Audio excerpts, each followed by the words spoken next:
Yan guys, ang lulutuin natin ngayon ay sinanglay na tilapia. Maglagay na agad tayo ng asin.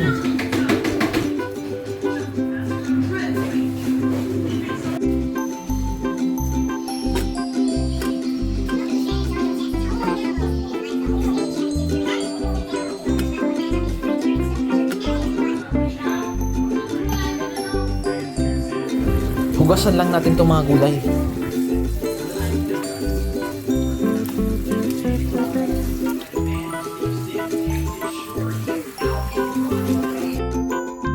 Ayan, nahugasan na natin. Ngayon mag-chop naman tayo.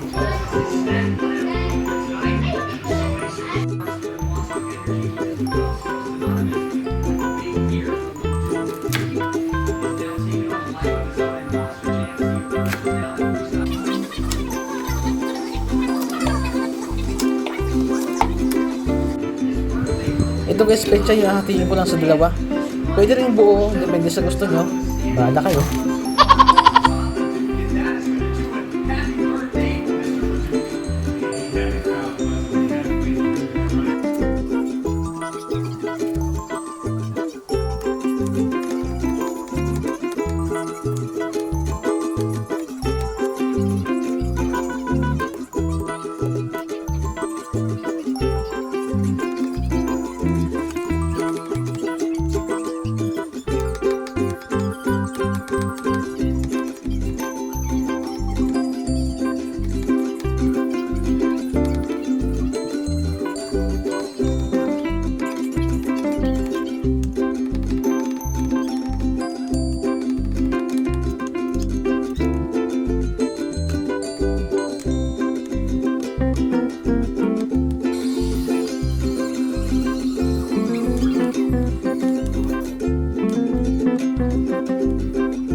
A few moments later. Lagay na natin yung gata sa kawali.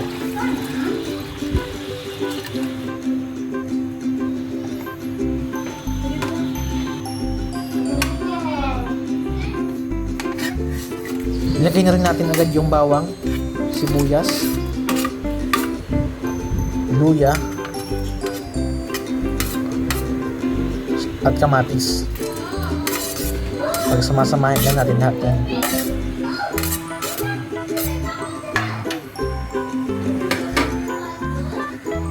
Lagyan din natin ng paminta. Sabay haluin lang natin ang haluin hanggang sa kumulo. Yan guys, kumukulo na. Kailangan lang kasi haluin siya para hindi siya mamuo. Ngayon lagay na natin yung isda.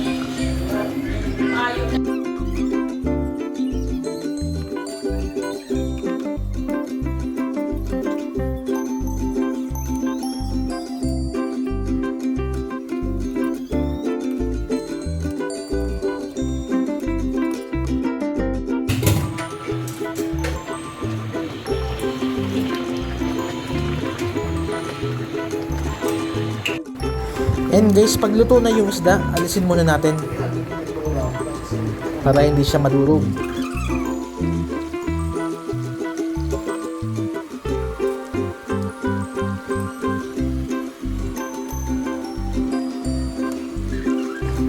Ngayon, ilalagay na natin yung pechay.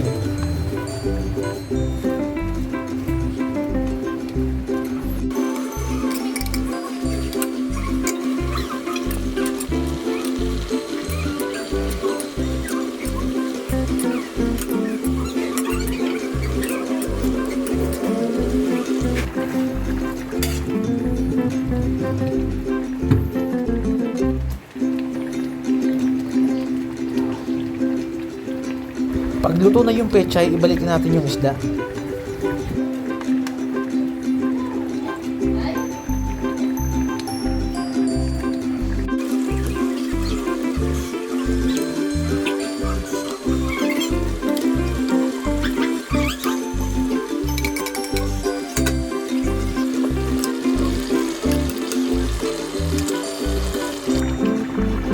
Lagyan na rin natin ng siling haba, pampabango.